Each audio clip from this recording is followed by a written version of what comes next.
राजमाता, राजमाता। हाँ, दिन ढलने को आया और आपने अभी तक भोजन नहीं किया।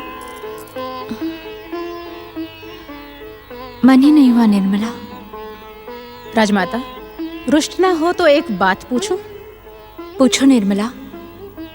हो सकता है तुम्हारे बात करने से मेरा भटकता हुआ मन शांत हो जाए। मैं पिछले काफी लंबे समय से देख रही हूँ कि आप प्रसन्न नहीं रहती। आपको किस बात की चिंता है राजमाता? तुम इन बातों को ना ही जानो तो अच्छा है। क्यों? मैं आपकी दासी हूँ, इसलिए आप ऐसा कह रही हैं? नहीं नहीं निर्मला, कौन कहता है तू मेरी दासी है? तू तो मेरी सखी है। तो फिर आप अपने दुख मुझसे क्यों नहीं बांट लेती? कह देने से मन का दुख और चिंता दोनों ही समाप्त हो जाती हैं राजमाता। जानती हूँ निर्मला, पर क्या? कहना नहीं चाहती, स्वयं में ही घुलती रहना चाहती हैं ना आप? निर्मला, न जाने क्यों उत्तम के व्यवहार को देखकर मुझे चिंता होती है।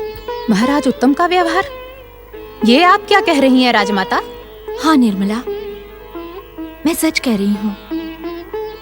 पुत्र ध्रुव उत्तम को बहुत अधिक चाहता है। महाराज उत्तम भी तो अपने बड़े भाई महाराज ध्रुव को कुछ कम नहीं चाहते हैं। प्रेम तो करता है, पर उसके मन में कांटा है। प्रयास करने पर भी कांटा निकलने का नाम ही नहीं लेता। मैं कुछ समझी नहीं। उत्तम को देखकर न जाने क्यों बार बार मुझे ऐसा लगता है जैसे कि ध्रुव के महाराजाधिराज बनने पर वो प्रसन्न नहीं है। राजमाता? हाँ निर्मला, इसलिए वो यहाँ नहीं रहता, बाहर भटकता रहता है। मैं अपने पुत्र ध्रुव को जानती हूँ, वो उत्तम को अपने से अधिक सम्मान देता है। राजमाता, तो क्या महारानी सुरुचि भी?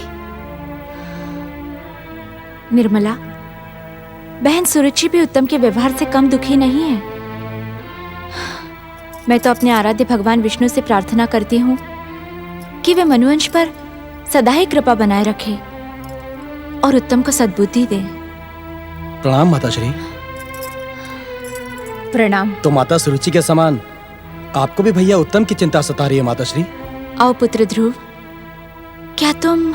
नहीं माताश्री, मैं अभी भी माता सुरुचि से मिलकर आ रहा हूँ। मैंने निश्चय किया है कि... क्या निश्चय किया है ध्रुव? ऐसा कुछ नहीं करना जिससे सुरुचि को कष्ट हो। माता, किसी को कष्ट पहुंचाने वाले संस्कार आपने मुझे दिए ही नहीं हैं।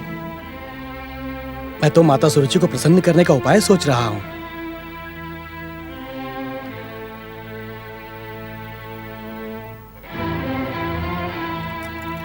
इस समय मैं आपके पास आज्ञा और आशीर्वाद लेने आया हूँ।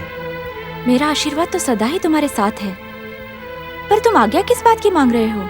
माताश्री, मैंने निश्चय किया है कि राज सिंहासन उत्तम को सौंपकर मैं अपने पितामह और पिताश्री के समान वानप्रस्थ आश्रम में चला जाऊंगा। इससे हमारे मनुवंश की महान परंपरा का पालन भी होगा और भैया उत्तम के मन का कांटा सदा सदा के लिए निकल जाएगा। आप मौन क्यों हैं माताश्री? क्या आप मेरे निश्चय से सहमत नहीं?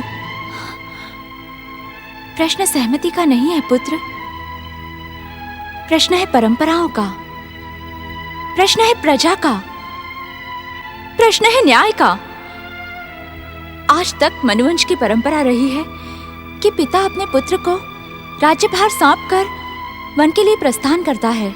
छोटा भाई भी पुत्र के समान प्रिय होता है माताश्री। राजा के लिए प्रजा भी पुत्र के समान ही होती है, और हमारी प्रजा प्राणों से अधिक तुमसे प्रेम करती है।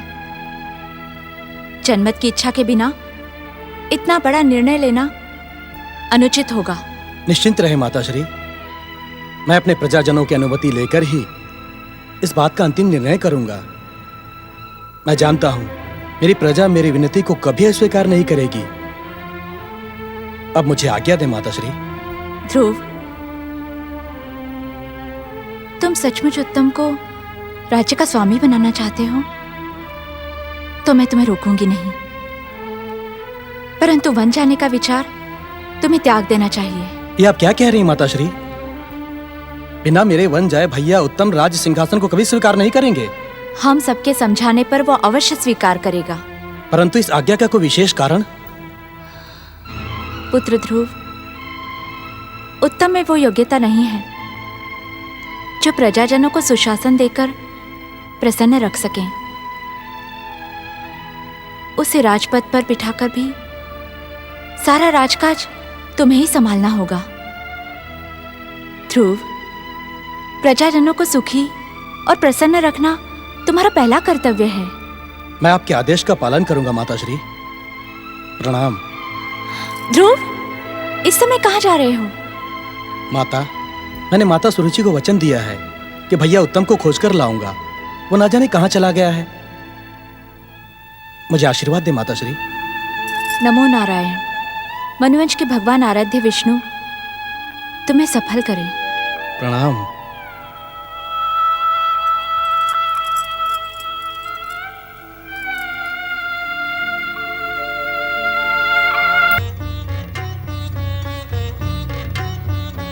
महाराज ध्रुव की जय हो।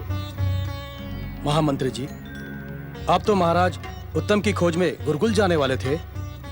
क्या महाराज उत्तम गुरुकुल से लौट आए हैं? क्षमा करें महाराज, महाराज उत्तम तो गुरु आश्रम गए ही नहीं। स्वयं गुरुदेव उनके लिए चिंतित थे। क्या गुरुदेव ने भैया उत्तम की कुशलता के लिए कोई उपाय किया?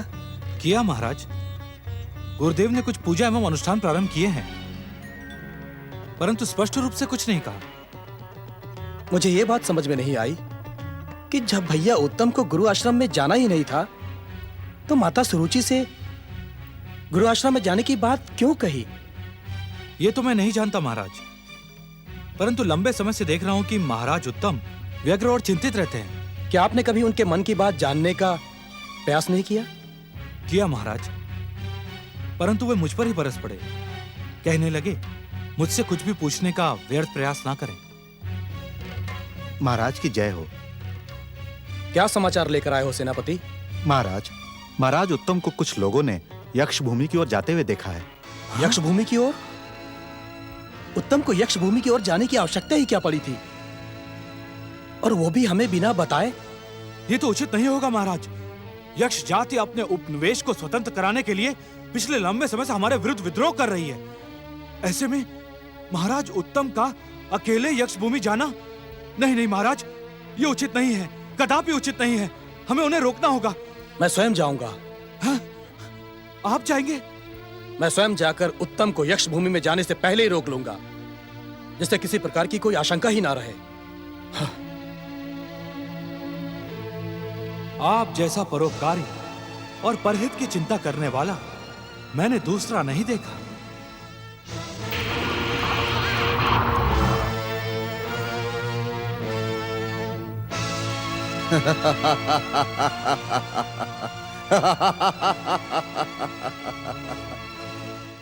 प्रणाम शनिदेव। महान विष्णु भक्त भक्तराज ध्रुव, कभी मेरी आराधिका रही सुरुचि के मुख से अपनी प्रशंसा सुनकर आज तुम फूले नहीं समा रहे होंगे। शनिदेव,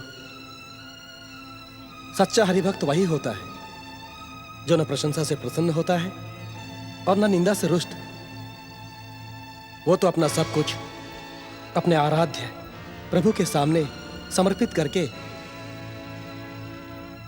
सबके हित और परोपकार की बात सोचता है। सबके हित और परोपकार की बात सोचने वाले भक्तराज ध्रुव, अब इन बातों को भूल जाओ। अब तुम केवल अपने सौतेले भाई उत्तम के हित के बारे में सोचो, जिस पर मेरी अर्थात इस संसार के सबसे विध्वंसक, विनाशक और भयानक को दृष्टि पड़ चुकी है। ये आप क्या कह रहे हैं शनिदेव? मेरे भाई उत्तम ने भला आपका क्या बिगाड़ा है? तो तुमने मेरा क्या बिगाड़ा था ध्रुव? जो मैंने बचपन में तुम्हें यातनाओं का प्रसाद दिया था। अर्थात आप व्यर्थी? व्यर्थ नहीं ध्रुव, व्यर्थ नहीं। शनिदेव का कोई भी कार्य व्यर्थ नहीं होता। जो शनिदेव की आराधना से मुख मोड़ते हैं वो शनिदेव के क्रोध और कोप का पात्र बन जाते हैं। अर्थात आप संसार को अपनी आराधना के लिए विवश कर देना चाहते हैं। ये आपकी भूल है शनिदेव। विवश होकर मनुवंशी मर सकता है, झुक नहीं सकता। तुम जैसे मनुवंशी और विष्णु भक्तों के झुकने का समय आ गया है ध्रुव। ध्रुव, क्या तुम उत्तम का हित चाहते हो? क्या तुम हमारी भयानक, विध्वंसक और विनाशक कुदृष्टि से उसकी रक्षा करना चाहते हो? अवश्य। मैं अपने भाई की रक्षा के लिए अपने प्राणों का बलिदान भी दे सकता हूं। ना ध्रुव, ना। प्राणों का बलिदान देने की आवश्यकता नहीं है। तुम केवल विष्णु भक्ति का त्याग करके मेरी आराधना प्रारंभ कर दो। मेरी प्रसन्नता और मेरी कृपा इस राजमहल से दूर चले गए उत्तम को कुछ ही क्षणों में यहां लाकर खड़ा कर देगी। तो क्या आप भी मुझे शनि आराधना करने के लिए विवश कर देना चाहते हैं? फिर वही ध्रुव, विवश नहीं करना चाहता। मैं तो तुम्हारे भाई का हित और उसके जीवन की रक्षा करने का उपाय बताना चाहता हूं। ध्रुव, शनि भक्ति से तुम्हें संसार का हर एक सुख मिलेगा, हर एक सुख, और तुम्हारा भाई तुमसे दूर भी नहीं जाएगा। नहीं, कदापि नहीं शनिदेव। जगदीश्वर भगवान श्री हरि विष्णु की भक्ति और कृपा मेरे जीवन का अंग बन चुकी है। भागवत भक्ति की पावन गंगा मेरे रोम रोम में प्रवाहित हो रही है। भय दिखाकर आप मुझसे अपनी अनुचित मांग पूरी नहीं करवा सकते। सावधान, सावधान। मैं तुम्हें अंतिम चेतावनी देता हूं ध्रुव। यदि तुम अपने भाई को जीवित देखना चाहते हो तो विष्णु भक्ति का त्याग करके केवल मेरी आराधना करो, अन्यथा तुम्हारे भाई के मृत्यु का कलंक तुम्हारी हरि भक्ति को कलंकित कर देगा। असंभव।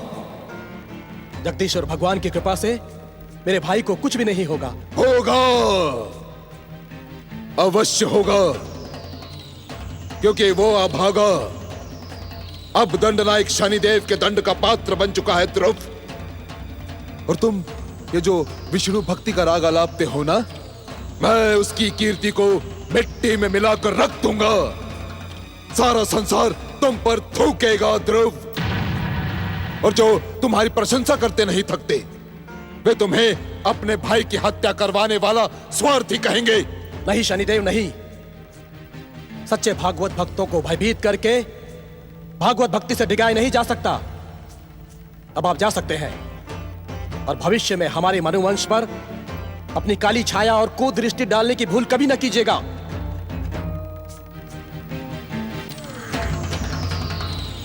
ध्रुव, भूल तो तूने की है।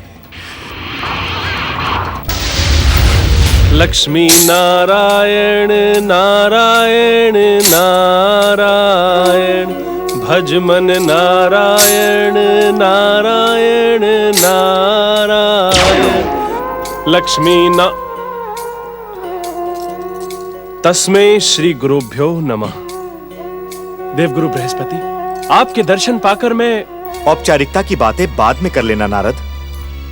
इस समय तो भक्त शिरोमणि महाराज ध्रुव की चिंता करो। नारायण नारायण, भक्त की कैसी चिंता देवगुरु?